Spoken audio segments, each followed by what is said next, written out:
Birmingham, July 27. The month of July has seen a great debate on the future and significance of ODI cricket. South Africa abandoning their 3 ODIs against Australia in January 2023 to prioritise their new T20 league, and England all-rounder Ben Stokes citing his early ODI retirement to an unsustainable schedule has raised questions over future of 50-over format. But ICC Chief Executive Geoff on Wednesday sounded optimistic about ODI cricket's future in the upcoming 2023-27 Future Tours programme, FTP, to be out in a couple of days, saying that there is no big changes to number or proportion of 50-over matches in the 4-year cycle. One of the things about the 3 formats being incorporated in the FTP is that the countries and fans there have slightly different preferences with regards to formats.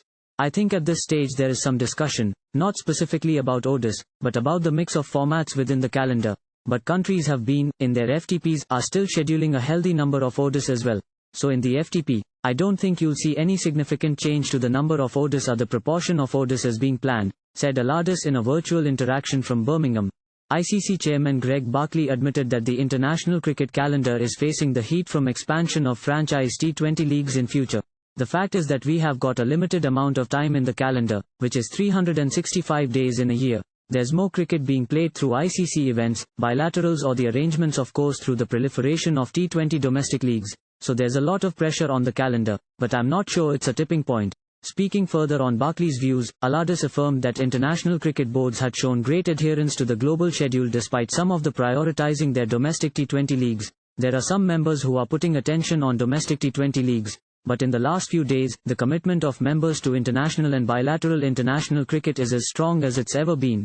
But each of them has to manage that balance between domestic competitions, their international schedule, and the management of their players. Each of those boards is in slightly different situation. So, there isn't a one-size-fits-all approach to that balancing issue, and each country tackles it in a different way.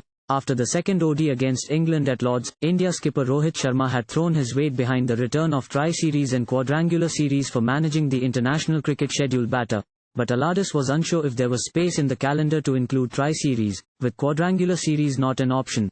Under the agreements with members around the ICC events, the ability to schedule quadrangulars is not available to members. But tri-series are, and all I know at this point is that they are not easy to schedule in terms of getting countries to one place at one time given the constraints in the calendar. But I know that they are not as easy to schedule as it might have been in the years gone by. Thank you for watching. Please subscribe to channel and click on bell for more daily videos.